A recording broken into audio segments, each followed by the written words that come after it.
Sydney Sweeney, an acclaimed actress known for her appearances in White Lotus, Euphoria, and more recently her interview with The Hollywood Reporter. In this interview, she decided to go fully transparent with her financial situation and her Hollywood pay, and let me tell you, yikes. Hi.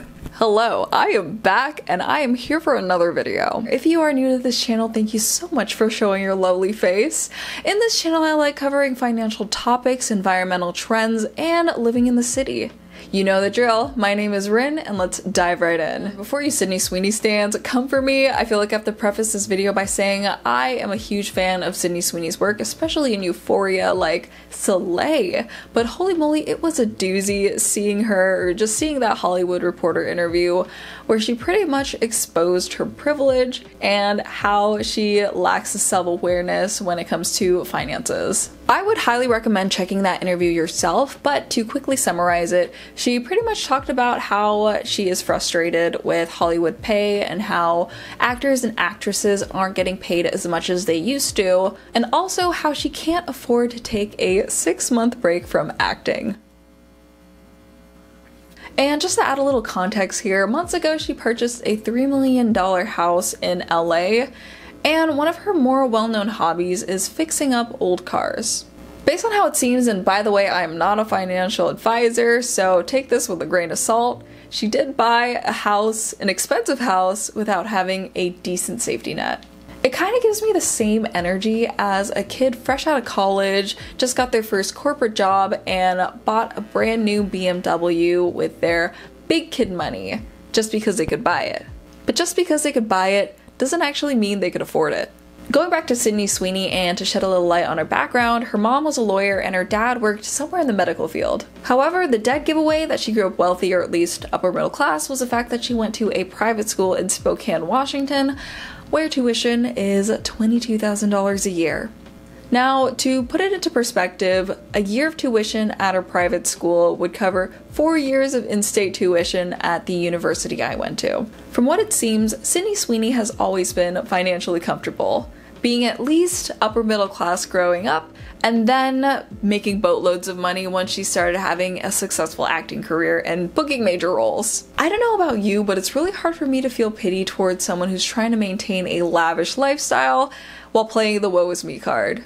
Actually, it's kind of embarrassing. I don't exactly know what the goal was for this interview, but I'm sure that she wanted to be relatable and connect with the viewers. Viewers that are probably making significantly less money than she is. And I feel like the funniest thing about this interview was how she mentioned that she pays her publicist more money per month than she does her mortgage.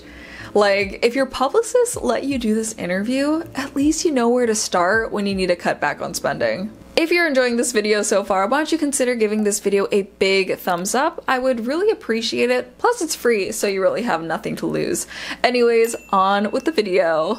I'm convinced that the reason why Sydney Sweeney complaining about her financial situation seems tone deaf is because of her upbringing and the people that she surrounds herself with. And I feel like this is a common thing among wealthy people, specifically those who grew up rich, just being in a bubble.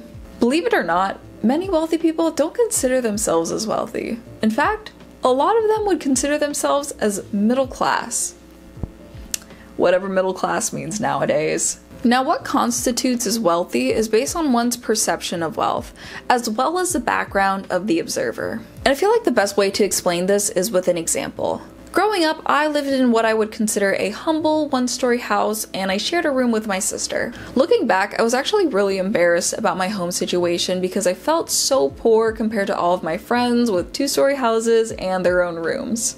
In my eyes, they were so rich. However, people living in 3-story houses or even mansions wouldn't consider people living in 2-story houses as rich. And at the same time, people living in smaller apartments or living outside of the states would consider my family as rich because we lived in a house in a rich country. Everything is relative to perspective, and it's really easy to feel poor when you're constantly comparing yourself and your situation to people with more. When we see sky-high inflation hitting the housing market, gas, and the price of day-to-day goods, it really takes a toll on the average American working paycheck to paycheck and really just grinding away just to survive. It feels like people are struggling, but meanwhile the rich aren't really being impacted.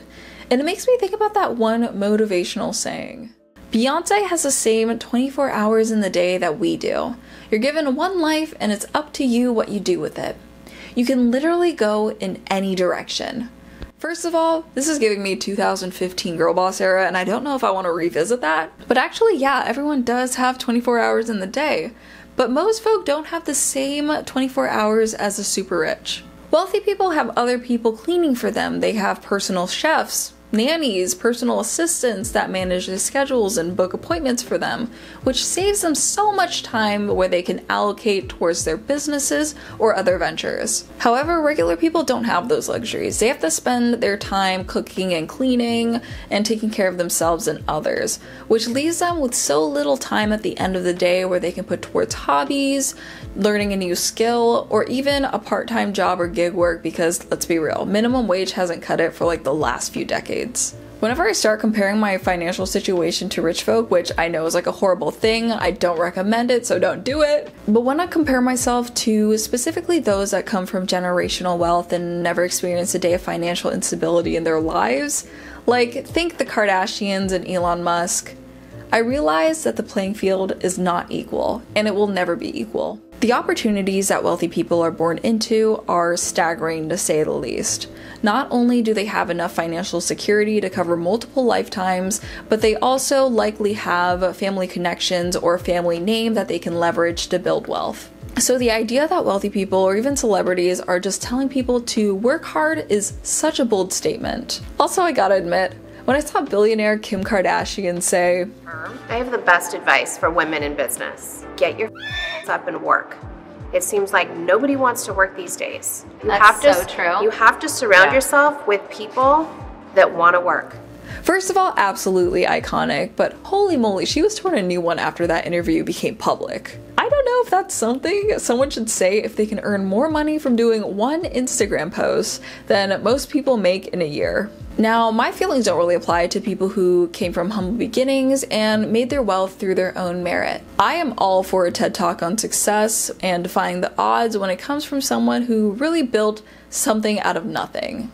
However, I don't want to hear advice from someone who hasn't really had real-world experience and can't relate to the majority of people. Wow, you made it to the end! If you enjoyed this video, why don't you consider giving this video a big thumbs up? I would really appreciate it because it would help out with the YouTube algorithm. Also, consider subscribing if you want to see more content like this in the future. Feel free to drop a comment down below letting me know your thoughts on rich people and the rich person bubble. I'm super curious to know your thoughts, and let's continue this conversation. Anyways, thank you so much for watching. I'll see you next time. Toodles!